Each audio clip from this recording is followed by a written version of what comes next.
आदेश आदेश जय मां कामाख्या। मित्रों, आज की इस वीडियो में मैं आप सभी के समक्ष एक परीक्षित प्रयोग लेकर आया हूं, जो कि एक छाया पुरुष का प्रयोग है। यह एक परीक्षित गुरुमुखी विद्या में आज आपको इसके विषय में जानकारी दूंगा। और जानकारी भी मैं इसलिए थोड़ी दे रहा हूं क्योंकि इससे पहले एक साधक से मेरी बात हुई है, हमसे नहीं जुड़े थे, किसी और के माध्यम से साधना किए थे। मुझसे जो जुड़े हैं उनके वो मित्र थे, उन्होंने मेरी बात कराई थी उनसे, तो उन्होंने छाया पुरुष की साधना की थी। उनके साथ में भी छाया पुरुष है, मगर पूर्ण रूप से स्पष्ट रूप से नहीं आ पाया है, बात उनकी होती हैं। तो मुझे लगा कि निश्चित रूप से एक छाया पुरुष की साधना आपको देनी चाहिए। इससे पहले मैंने छाया पुरुष की और जानकारी दी है, तो वो भी देख लीजिएगा। साधना भी मैंने दी है। तो आज मैं कुछ एक और दूसरा प्रयोग छाया पुरुष का आपको दे रहा हूँ। मेरे पास में जो जानकारी है वो गुरुमुखी जानकारी है, मैं गुरुमुखी जानकारी देता हूँ और अलग अलग प्रकार से इनकी साधना की जाती है। तो समझिए आज थोड़ा। और ये जो भी साधक छाया पुरुष की साधना करना चाहते हैं तो गुरु आज्ञा लेकर ही करें, बिना गुरु के मार्गदर्शन के, बिना गुरु की अनुमति लिए यह साधना ना करें। मित्रों, प्रथम तो ये समझिए, जैसे हमारे लोक हैं, 7 लोक हैं। प्रथम लोक में भूत प्रेत आत्माएं हैं, दूसरे लोक में यक्ष हैं,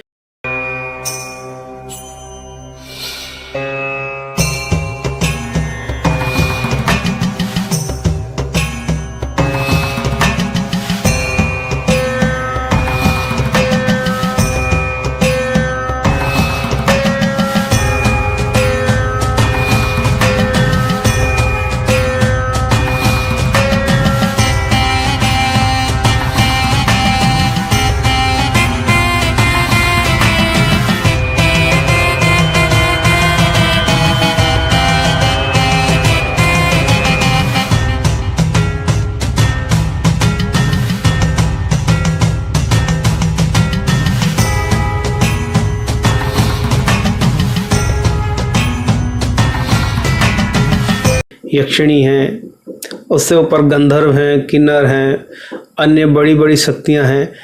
ऐसे ऐसे हर एक लोक में शक्तियां हैं। ऋषि मुनि हैं जो सिद्ध साधक हैं, सिद्ध साधिकाएं हैं, वो भी हैं। फिर देवता हैं, उपदेवता हैं, अलग अलग शक्तियां हैं।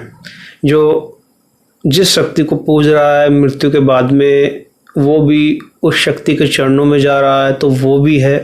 और ऊपर 7वें आसमान में वो परमपिता परमेश्वर है। वो एक केवल एक ऊर्जा है, एक प्रकाश है, जिसका ना कोई अंत है। ठीक है। ऐसे ही इस्लामिक पद्धतियों में हैं, वहाँ पर आसमान हैं जिसमें रूहें हैं, जिन हैं, जिन्नात हैं। ठीक है। और पीर हैं, सैयद हैं, अलग अलग चीज़ें हैं। ऊपर फिर पैगंबर हैं, फिर वो अलग ही शक्ति है। ऐसे ही अलग अलग हमारे लोग भी हैं जिसमें गंधर्व रहते हैं, यक्षिणियाँ रहती हैं, किन्नर रहते हैं, किन्नरियाँ रहती हैं, जिन रहते हैं, जिनी रहती हैं। और जो ऋषि मुनि हुए हैं, जो विद्वान लोग हुए हैं, उन्होंने मंत्रों की उत्पत्ति की है। उन्होंने कुछ ऐसी प्रक्रियाएं निकाली हैं जिसके माध्यम से किसी भी शक्ति का आवाहन आप मंत्र के माध्यम से कर सकते हैं। तो ऐसे ही हमजात साधना है। हमजात साधना को लोग बोलते हैं कि एक वीर की प्राप्ति आपको होती है। निश्चित ही वीर की प्राप्ति भी होती है हमजात साधना में, वही आपका कार्य करता है। और इसके साथ साथ में हमजात साधना में एक प्रक्रिया ये होती है कि जो आपका शरीर है, मृत्यु शरीर, जब आप मरेंगे, जो आपकी आत्मा होगी, जो आपका छाया शरीर है, जो आपका वासनामय शरीर है, सभी का होता है। जैसे सूक्ष्म शरीर होता है, कारण शरीर होता है, स्थूल शरीर होता है। ठीक है। ऐसे ही आपकी जो छाया होती है, आप अपने जीते जी, जिंदा होने पर, जीवित रहने पर पहले ही कह सकते हैं जो जीवन आप जी रहे हैं अभी, इसी स्थिति में कुछ ही समय 41 दिन लगाकर अपनी उस छाया को सिद्ध कर लें, अपनी परछाई को, और वो परछाई आपके पीछे चले और आपका सभी कार्य करे। सभी कार्य का अर्थ इतना ही है कि ये आपको बहुत ही अच्छी जानकारी आपको देगा, आगे की, पीछे की, ठीक है। और वो भी डिपेंड करता है कि किस लेवल की साधना आपने की है। तो जिनको इन्फॉर्मेशन लेनी है, पूछा लेना है, वह यह साधना कर सकते हैं और यह एक चीज़ को उठाकर दूसरी जगह पर रखने में सक्षम है। कोई भी वस्तु इससे आप मंगा सकते हैं, देवी देवताओं के लोक में, अन्य लोक में इसको भेजकर जानकारी प्राप्त कर सकते हैं। एक साधक ने बहुत ही आज से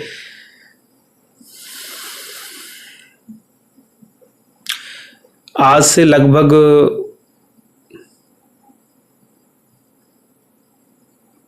80 साल पहले एक पुस्तक का निर्माण किया था जिसका नाम था रूहानी दुनिया की सैर। वो पुस्तक इसने इस शक्ति के माध्यम से ही लिखी थी। आज वो पुस्तक प्राप्त नहीं है, काफ़ी समय बीत गया है और उस तरह की पुस्तक अब नहीं मिलती हैं। तो ये आपको जानकारी देता है, रक्षा आपकी करता है, और ये थोड़ा गुस्से से स्वभाव से भी है, ठीक है। तो जो भी साधना करें गुरु आज्ञा लेकर ही करें, गुरु के मार्गदर्शन में ही करें। तो खैर, मैं जानकारी दूंगा आपको अब। इसकी साधना दर्पण से भी की जाती है, दर्पण के माध्यम से भी की जाती है। तो मैं दिए की परछाई की साधना आपको बता रहा हूँ। आप प्रथम एक ऐसा कमरा चुन लें जो खाली हो, जहाँ पे ज़्यादा सामान ना हो, जहाँ पर आपको कोई देखे ना, रोके ना, टोके ना। वहाँ पर आप अपने पीछे 5, 6, 2, 3 फुट की दूरी पर एक सरसों का दिया तेल का जला लें या चमेली के तेल का दिया जला लें, ठीक है। और उसकी परछाई आपके ठीक सामने पड़े। आपको अपने दिए को जलाकर इतनी दूरी पर रख लेना है जिससे आपकी परछाई आपको दिखे सामने। वो दिया आप कहीं पे भी एडजस्ट कर लीजिए, उससे कोई समस्या वाली बात नहीं है। और उस परछाई को देखकर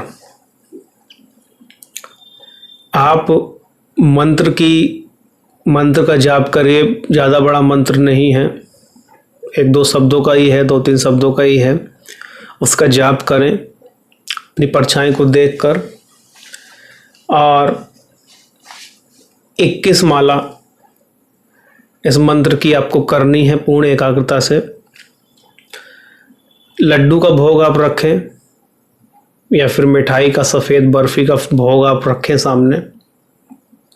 थोड़ी दालचीनी, लौंग, इलायची, पान का पत्ता, 7 बतासे आप अपने सामने रख लें। 7 अगरबत्ती गुलाब की आप जला लें। गुलाब का इत्र अपने पास में आप लगा लें, ठीक है। और साफ शुद्ध होकर कुल्ला मंजन करके शरीर के किसी भी अंग से दुर्गंध ना आए, सफ़ेद कपड़े पहनकर, सफ़ेद आसन रखकर आप इस साधना को करें। और सर पर एक रुमाल भी आप रख लें अगर रख पाएँ तो। और कोशिश कीजिएगा जिस कमरे में यह साधना की जा रही है वह सफ़ेद हो। सफ़ेद कमरा ना हो तो कुछ सफ़ेद कपड़े चारों तरफ दीवार पे लगा सकते हैं। जाप करते समय आप देखेंगे कि परछाई हिल रही है, ठीक है। ऐसा आप डरे ना, कभी कभी दिए की लो भी कांपने लगती है हवा के कारण। और जिस समय परछाई गायब हो जाए और आपके सामने खड़ी हो जाए तो आप समझें कि आप सही जा रहे हैं। और जिस समय वो ऐसे ऐसे चक्कर लगाने लगा और इतनी तेज़ी से चक्कर आने लगे कि आपको चक्कर आने लगे देख देख कर, ठीक है। तो उस समय आप पूर्ण मन को एकाग्र करके अपना ध्यान लगाते हुए परछाई पर आप जाप करते हैं। इसको आप ऐसे मानिएगा कि आप किसी से बात कर रहे हैं, उसको देख रहे हैं। अब वो समझ रहा है कि आप उसको देख रहे हैं, मगर आप कहीं पर खोए हुए हैं, तो आप मंत्र में खोए हुए हैं, ऐसी स्थिति कर लीजिएगा। समस्या आपको नहीं आएगी जाप में, ठीक है। फिर रात्रि में कुछ समय बीतेंगे, 41 दिन आपको जाप करना है और 21 दिन भी इसका साधना आप कर सकते हैं, वो गुरु आपके बताएंगे। जाप के समय में वहीं पर आपको सो जाना है। रात्रि में 3 साढ़े 3 बजे के बाद में आपके पास में कोई परछाई आएगी, बात करेगी। ये स्थिति आपकी अधजगी स्थिति में होगी, ना आप सो रहे हैं ना जाग रहे हैं, क्योंकि अभी लेवल नहीं बढ़ा है। जिनके अच्छे लेवल होते हैं वो तो करते ही हैं साधनाओं को, तो वो शक्ति आपके आएगी, बात करेगी, उससे आप बात करें। और ऐसा बहुत बार देखा गया है कि आप शक्ति को वचन में ले रहे हैं, वो आपको वचन नहीं दे रहा है। इसका कारण ये है कि साधना भी आपकी पूर्ण नहीं हुई है। आप पूर्ण एकाग्रता से मन को स्थिर रखते हुए आप साधना करें, ठीक है। 21 दिन से ज़्यादा दिन भी अगर आपको लग रहे हैं तो आप साधना करते रहें, रुकना नहीं है, ठीक है। और ये भी आपके साथ में होगा, बहुत कम लोगों के साथ में ये होता है कि जिस समय आप 18, 19, 20वें दिन में पहुंचते हैं तो ये आपको हवा में उठाने लगता है। आप जाप कर रहे हैं माला लेके रुद्राक्ष की, ठीक है, और आपका शरीर ऊपर तक 5 फुट तक ऊपर तक उठ जा रहा है हवा में। ऐसे में घबराएं ना, ये अनुभव है, वो आपकी ही शक्ति है, वो आपकी ही छाया है, डरना नहीं है। इससे करने से कोई भी दुष्परिणाम देखने को आपको नहीं मिलेगा, ना आपको कोई समस्या होगी, ना आपके घर परिवार को समस्या होगी। बस नियम में रहिएगा। ऐसा नहीं है कि आप संभोग करके आए और छाया पुरुष को बुला लें, ऐसा काम नहीं करना है। जब भी इससे आप कार्य ले रहे हैं तो साफ सुथरा होकर ही समझ सकते हैं आप। इसके माध्यम से किसी प्रकार की जानकारी आप ले पाएंगे। इसको कहीं पर भेजकर बहुत सी जानकारी आप ले पाएंगे, और कुछ चीज़ आपको मंगानी है तो उसके माध्यम से मंगा पाएंगे। मैं इतना ही कहूँगा कि जो भी साधक इस साधना को करने की सोच रहे हैं, चाहे मेरी पद्धति हो या कोई भी, कहीं से भी आप किसी के माध्यम से कर रहे हैं, कोई भी गलत कार्य इस तरह की शक्ति से ना कराएं, क्योंकि ये अगर आपके लिए अच्छा है तो ये बुरा भी आपके लिए बन सकता है। और याद रखिएगा कि ये आपके पीछे ही रहे, ठीक है, आपके आगे ना आना पाए। आपके आगे तभी आएगा जब आप नियम तोड़ेंगे,